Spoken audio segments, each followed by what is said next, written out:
Merry Christmas, everybody. It is the Christmas episode, I suppose. Although we might get another one out before Christmas, maybe not.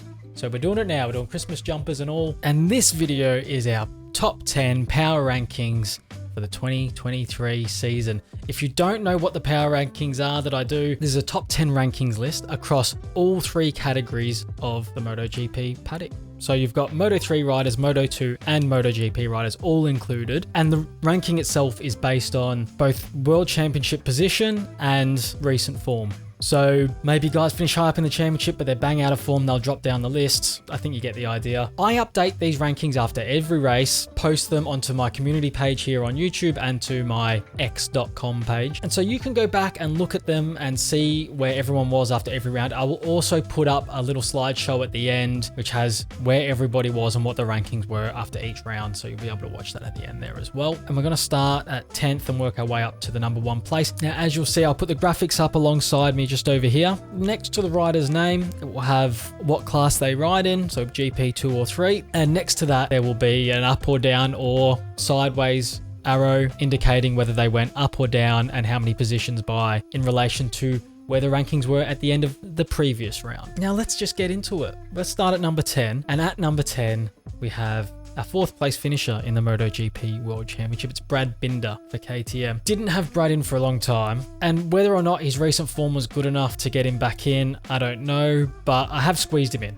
I've almost forced him in because I felt like I had to. In all the rounds leading up to the last round, I hadn't really considered him that much. You know, a couple of podiums from his last 4 rounds or so. It's not amazing form and it's not great form, but he did rack up a good amount of points throughout the season. And look, to be honest, I have forced him in.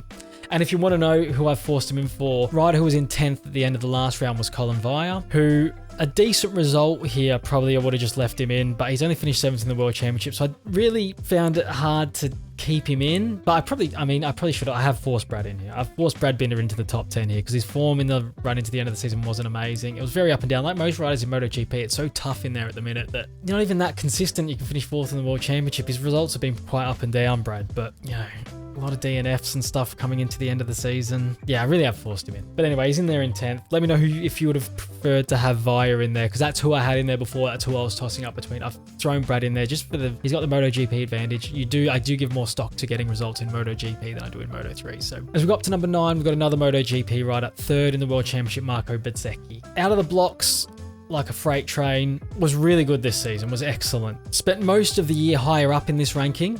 But his recent results, let's have a look at him here. He really didn't bank that many points after Indonesia, really. Japan onwards, he was okay, but not great. And that's seen him slip down the rankings from sort of that 4th, 5th area all the way down to 9th. It was never coming out of the rankings, I don't think. It was just where he would finish in there, but he slipped all the way to the bottom because there's been better results for other riders elsewhere. But yeah, cracking season for Bez. Excited to see what he comes up with next year. Number 8 is Tony Arbolino, our Moto2 runner-up for this season. Now again, really good start to the season. It was so consistent. It's just a shame that dropped off because it could have been a lot closer. I still don't think he's winning the World Championship, but he could have kept it within a race win points wise if he'd kept that form up that he had earlier in the season, where even when he wasn't when he wasn't winning the race, he was probably coming second. And when he wasn't coming second, he's never really dropping that low. But it all fell away a little bit. Probably after, let's have a look, after Germany, his results really dropped off, He only picked up 1 win after that and 1 second place. So, and the win he did get was only worth 12.5 points because it was the shortened race. So could have been 12.5 points better off, but here's what it is. I've seen him drop again, a bit like Bez. He was never coming out, but it was just how far he would drop if his results didn't improve, and he's dropped to 8th. But 2nd in the World Championship, really good season for Tony, and I'm sure he'll take that confidence into next season. And without Pedro there, he'll back himself, I think. At number 7, our first Moto3 entrant, and the Moto3 guys have been brilliant this season, I think. It's David Alonso. And like, what a rookie season. You almost, with the exception of Pedro Acosta's existence, you could almost not ask for more, really. 3rd in the championship. He's won 4 races. He's picked up a handful of podiums. Slow start for him, but once he got going, he was hard to stop. And he's the kit that, and I say in Moto3, it could be a little bit random who crosses the line first come the end of the race in some of these big bunch finishes.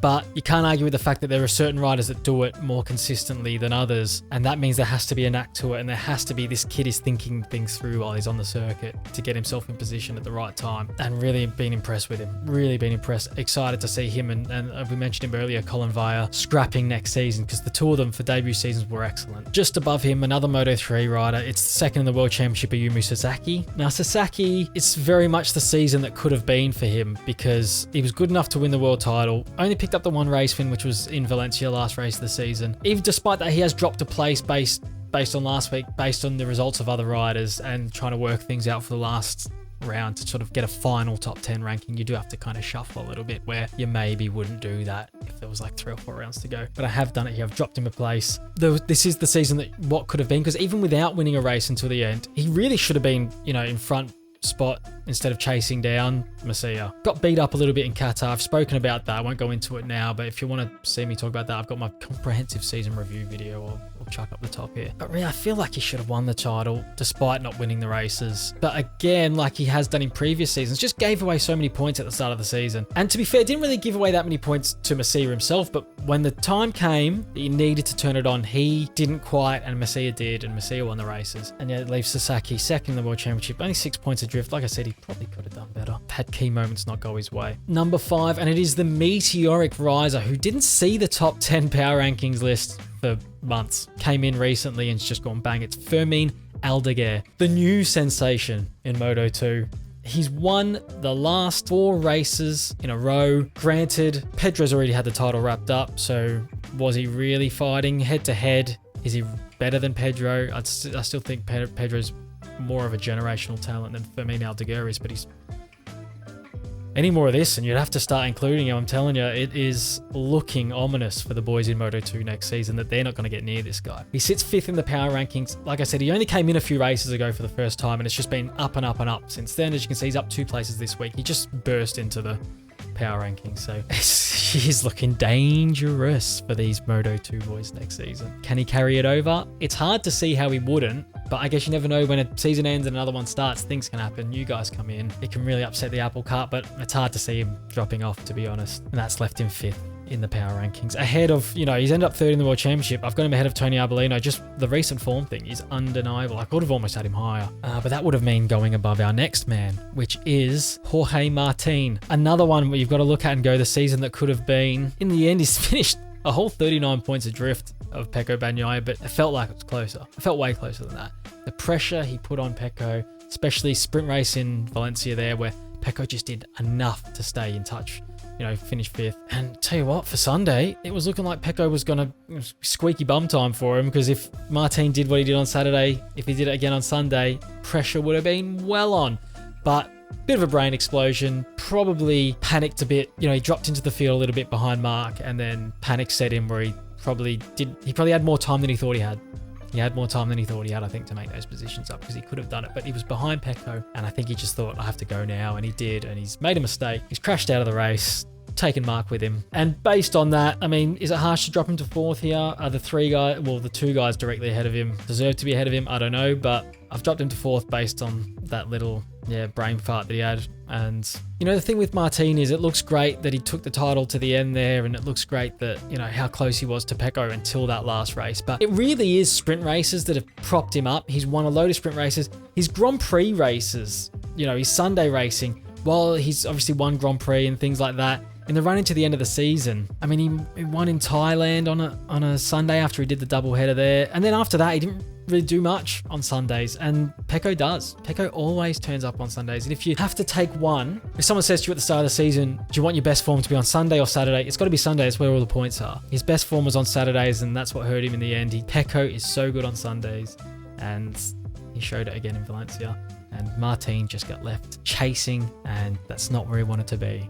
And he's ended up 4th here in the power rankings. Great season for him. I thought he's been excellent, but just not enough in the end. And it's hard when you're on a satellite bike, I get it. Number 3, and it was interesting how I decided to work this out. It's Jaume Masia I've landed at number 3. You know, whether you'd have him ahead of Martin yourself, I mean, I don't know. I don't like it to be so forced where it's like, oh, he's a world champion, so he has to go above everyone else. I'm happy to drop him down, but again, there's not much consistency throughout the field in the run into the end of the season, not only in Moto3, but across all the other classes. The only one who really was consistently turning it on was Fermin Aldeguer. And of course, he's coming from too low down to be able to overtake these guys by this point. And then, you know, gets to Valencia, poor result, but he didn't care. You know, and that's one where it's like, well, could you move guys ahead of him based on the recent form aspect of how I like to do this? But I've looked at it as an overall a little bit and sorted him into 3rd place here. And, you know, you've got to say, like I said before about Sasaki, it's the one he should have won and the one he could have won, but you can't take away, there was key moments in the season where we got into key races where Masia had the quality to sort of ride away from the pack at the front and win those races and really set himself up beautifully for the run into the end of the season. And fair play to him, he'll go up to Moto2 now as a world champion. At number 2, I've got Pedro Acosta at number 2. Again, recent form, not great. Last 2 races, really just rode like a guy who didn't need to be there, and he didn't. It was all wrapped up. You know, picked up 2 podiums in the 2 races before that, chasing Fermin around. So, you know, I've got him up 2 places here on the back of 2 bad results, which I normally wouldn't do. You know, maybe cheat a little bit and looked at the whole season as a whole, which I tend not to do all the time, but I have done that here to find him into 2nd. But you could easily have just had Martin ahead of these 2, but yeah, I've just worked it out this way. It's the way I've found it to be most just. So Pedro at number 2, which means, of course, Pecco Bagnaia is the winner of the RobGP Power Rankings for 2023, as well as the winner of the MotoGP World Championship. Back-to-back winner now, defending the number 1 plate. They said it couldn't be done, but he's done it. Yeah, great season overall. You know, you can say what you want about, like, Pecco has a lot of people he has a lot of doubters, I suppose. I tend not to be one of them. And I don't mean it like people are like, oh shit, you know, but people just maybe don't think he's that there on quality. And I get why you could see it that way, because against, you know, if he's coming up against a proper like Mark that's being consistent and on a bike that he likes, or Fabio on a good bike, you know, where I think they probably have that edge over him, because he does have these little moments where he's just like, just don't do that there. You know, you just don't do that, Pecco, and you'll be fine. Just don't do what you just did and you'll win the championship. He's not going to the final round. They should never have got there, except for his own just brain explosions that he has. But at the end of the day, you cannot deny that even when Pecco struggles on a Friday, and he might even struggle on a Saturday, always is there on a Sunday, and that is Grand Prix racing. It's not about winning sprint races, it's about winning Grand Prix, and he's always turns it around for Sunday, and he always is there or thereabouts. Like, look at the last few rounds there from Australia onwards: second, third, second, first, all on Grand Prix. And his Saturday results in all those weekends, pretty poor. I mean, in fact, if you go before Australia as well, he's come second in Japan. Like, he just always is there on Sunday, and anyone who can do that is always going to be the man to beat, because that's where the points are scored. I know you get half points on a Saturday, great. You can accumulate as many Saturday points as you want. If someone else is accumulating Sunday points, he's going to beat you. Always find something on a Sunday. Always, they turn it around. I don't know if it's what they're doing in the garage, if how much you can put down to, you know, the engineers and his mechanics and things like that. But he's got to do it. He's got to get on the track and do it, and he does it. You know, like, no right to win in Valencia. No right. He was nowhere on Saturday, and he's done it anyway, and he's just gone back.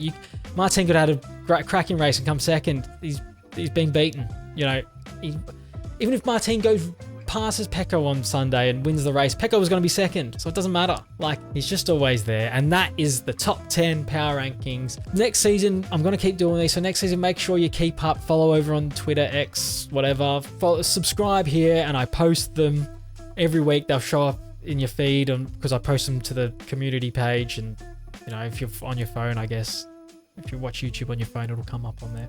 And sometimes I even post them to my Substack if I remember. You can always follow me on Substack. I'm going to try and write more for the Substack from now on. But yeah, tell me where you'd have anyone. Is there anyone that missed out that I didn't mention that you think maybe deserved to be there? The only one I mentioned that didn't make it was Colin Via, but that's because he's probably 11th this week. But let me know. Let me know who I've missed out, who you'd have in, and who you'd change. Thanks very much for watching. Merry Christmas, everybody. Have a wonderful Christmas day. I love Christmas. Absolutely love Christmas. It's the most wonderful time of the year. So enjoy yourself, eat too much, drink too much, get festive, and we'll see you in the new year. thank you very much for watching this season. Good night.